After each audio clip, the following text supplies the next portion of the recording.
Hello friends, સ્વાગત છે તમારું માકા સ્વાદમાં। આજે હું તમારા માટે કાજુ તુરિયાનું શાકની રેસીપી લઈને આવી છું। રેસીપી પસંદ પડે તો ચેનલને સબસ્ક્રાઈબ કરવાનું બિલકુલ ભૂલતા નહીં અને બાજુમાં રહેલા બેલ આઇકનને પણ જરૂરથી પ્રેસ કરજો, જેથી તમને મારા નવા વિડીયોની નોટિફિકેશન મળતી રહે। શાક માટે મેં આ 200 ગ્રામ તુરિયા લીધા છે, એને સારી રીતે ધોઈ કાઢ્યા છે। તો એની હવે આપણે રીતે છાલ કાઢી લઈશું।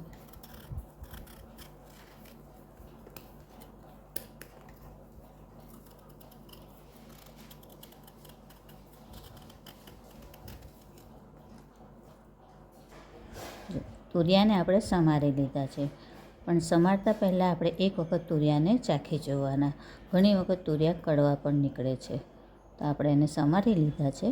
તો એની અંદર આપણે પાણી એડ કરી દઈશું કે સારી રીતે થોડા વોશ થઈ જાય, અને પછી એને વઘારી લઈશું। હવે શાક વઘારવા માટે ગેસ ચાલુ કરી આપણે કઢાઈ મૂકી દીધી છે। તેની અંદર આપણે 1.5 ટેબલ સ્પૂન જેટલું તેલ લઈશું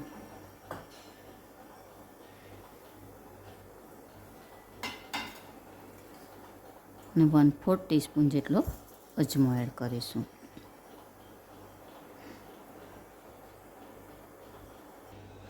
એક મીડિયમ સાઇઝની ડુંગળી એડ કરીશું।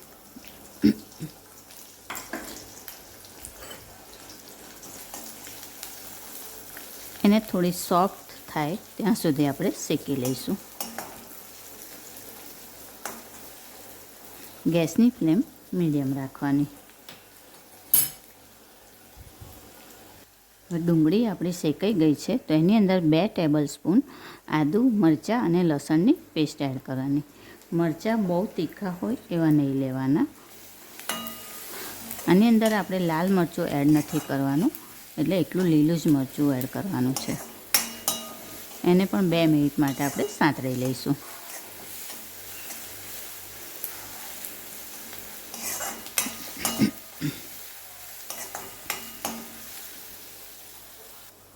બે મિનિટ પછી એમાં અડધી ટીસ્પૂન હળદર એડ કરીશું, 1/4 કપ જેટલા લીલા વટાણા, ને જે આપણે આ તુરિયા સમાર્યા હતા એ એડ કરી દઈશું।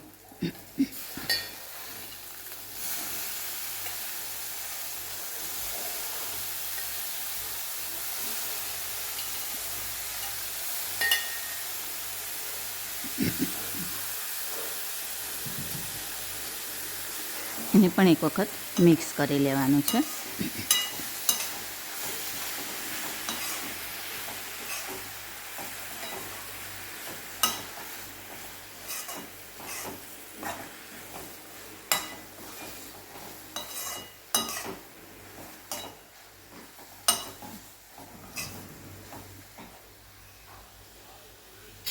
હવે એમાં સ્વાદ મુજબ મીઠું એડ કરીશું।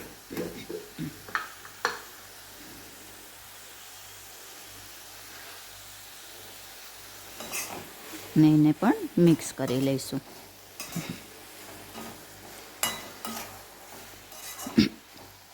હવે ગેસની ફ્લેમ એકદમ સ્લો કરી દેવાની અને એને ધીમા તાપે ચડવા દેવાનું છે। 10 મિનિટ પછી એક વખત ચેક કરી લેવાનું।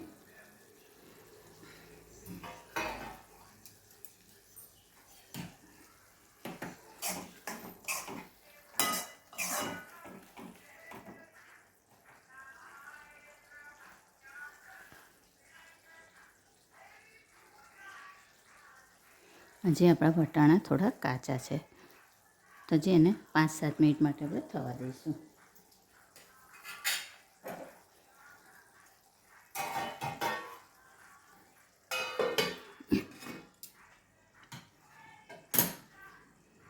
પાંચ મિનિટ પછી ફરી આપણે જોઈ લેવાનું છે।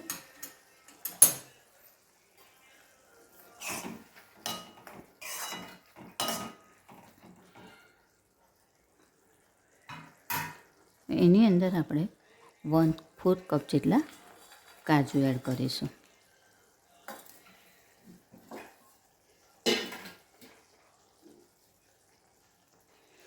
1 ટીસ્પૂન જેટલું ધાણા જીરું, અડધા લીંબુનો રસ,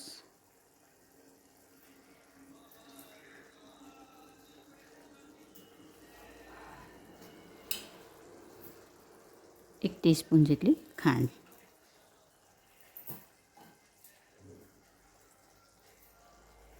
અને ધાણા થોડા વધારે આપણે એડ કરવાના છે, લગભગ 1/4 કપ જેટલા ધાણા એડ કરવાના.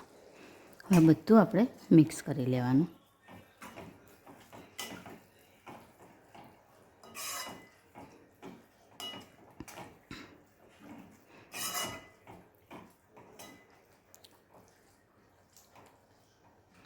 હવે આવી રીતે ખુલ્લું જ એને 5 મિનિટ માટે થવા દઈશું.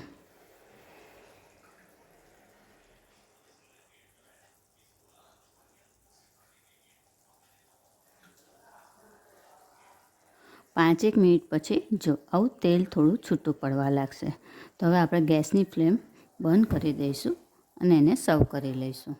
તો તૈયાર છે આપણું ગરમા ગરમ કાજુ તુરિયાનું શાક. ફ્રેન્ડ્સ, આવી જ બીજી અવનવી રેસીપી જોવા માટે મારી ચેનલને જોતા રહો, લાઈક અને શેર કરતા રહો. ચાલો ત્યારે ફરી મળીશું એક નવી રેસીપી સાથે. ત્યાં સુધી હેપી કુકિંગ. Thank you.